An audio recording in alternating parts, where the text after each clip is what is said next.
Donc d'abord, j'observe mon enfant. Est-ce que c'est son moment de sommeil? Quel est le problème si il dort 2 heures plus tard? Évidemment, nous on aimerait bien être tranquille peut-être. Ça va finir très très vite. Très bientôt, notre enfant aura 19 ans, 20 ans, 21 ans, il partira et on regrettera tout ce moment où on avait notre petit avec nous, où on pouvait jouer, partager des moments intenses ensemble. Souvent, les parents rentrent tard. On n'a pas assez le temps de jouer, de remplir le réservoir pour pouvoir s'endormir et aller dans le sommeil. J'observe mon enfant. Les signes qui montrent qu'il est fatigué, c'est...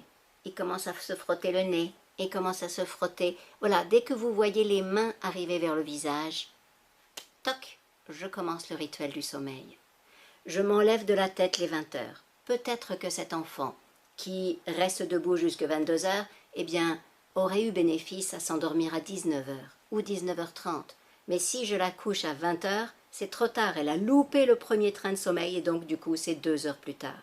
Donc je vérifie d'abord, est-ce que peut-être si je la couche plus tôt, dès que je vois les signaux qui montrent qu'elle a sommeil, j'attends pas qu'elle bâille, j'attends pas que les petits yeux papillonnent, je regardais que le regard est un tout petit peu vers l'intérieur, commence à s'exciter un petit peu, alors on commence le rituel du sommeil.